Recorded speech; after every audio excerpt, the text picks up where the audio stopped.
Merhaba, bugün sizi alıp yüzyıllar öncesine götüreceğim. Orada, tek bir metnin derinliklerinde, insanoğlunun bilgiye olan tutkusunun zamana nasıl meydan okuduğunu birlikte göreceğiz.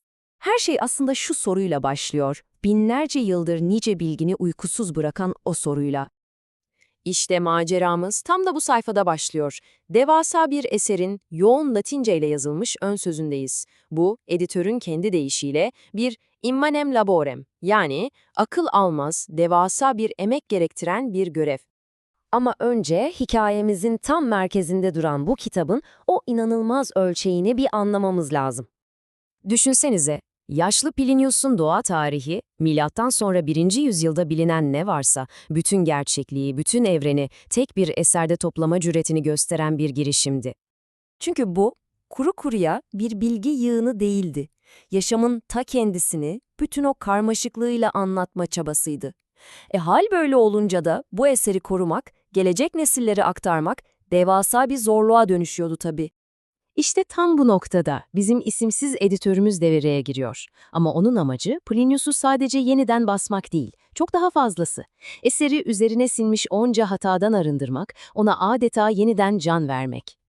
Ve bunun için kütüphanenin hayaletleriyle yüzleşmek zorundaydı. Yani kendisinden önceki baskıların bıraktığı o katman katman yorumlar, yanlışlar, düzeltmeler, onlarla boğuşması gerekiyordu. Bakın, ön sözün en inanılmaz taraflarından biri de bu zaten. Kendinden önceki çalışmaları nasıl bir cerrah titizliğiyle masaya yatırdığını görüyorsunuz. Bir yanda harcanan emeğe müthiş bir saygı var ama öte yanda doğruluk söz konusu olduğunda asla ama asla taviz vermiyor.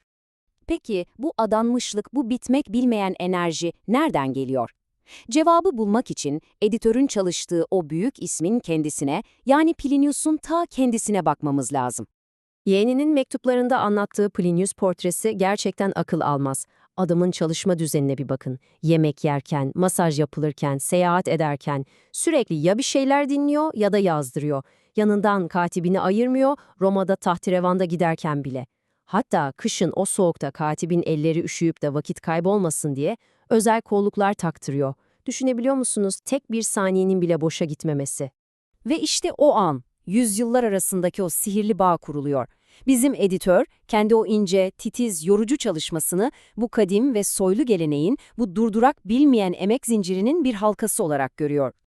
Ama durun, bu devasa çalışma sadece akademik bir hevesin ürünü değil, hayır. Aynı zamanda çok ama çok stratejik bir hamle, çok özel birine sunulmuş bir hediye.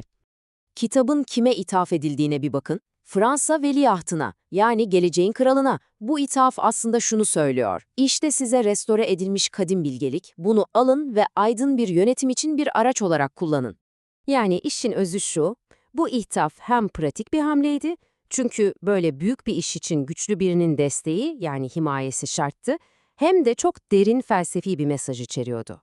Bilgelikle gücün, otoritenin nasıl bir arada olması gerektiğine dair bir manifestoydu adeta. Peki tüm bu emeğin, bu devasa çabanın nihai ödülü neydi? Sadece düzeltilmiş bir metin mi? Hayır, çok daha ötesi. Asıl ödül, Plinius'un zihninden süzülen gerçekliğin doğasına, evrenin sırlarına daha yakından bakabilmekti. Editörün notları burada bir rehber gibi. Bizi alıp Plinius'un en derin, en radikal, hatta zamanı için en tehlikeli olabilecek fikirlerinin kalbine götürüyor. Plinius ne diyor? Dünya, kutsal bir şeydir, ebedi ve ölçülemez, başlangıcı ve sonu olmayan. Yani diyor ki, evren bir yaratıcının eseri değil, kendi kendinin sebebi olan doğanın ta kendisidir. Tanrısallığı göklerden indirip doğanın kalbine yerleştiriyor. Ve şimdi belki de en sarsıcı cümlesi geliyor. Tanrı nedir? Plinius'a göre Tanrı, insanın insana yardım etmesidir. Düşünebiliyor musunuz? İlahi olanı doğaüstü bir varlıkta değil, bir insanın diğerine uzattığı yardım elinde buluyor. Kısacası Plinius için Tanrı dediğimiz o güçle doğa dediğimiz güç aslında bir ve aynı şey. Bu ne demek peki? Bu şu demek: doğayı incelemek, bir çiçeğe, bir yıldıza bakmak, aslında Tanrı'nın zihnini, evrenin o muhteşem işleyişini anlamaya çalışmaktır.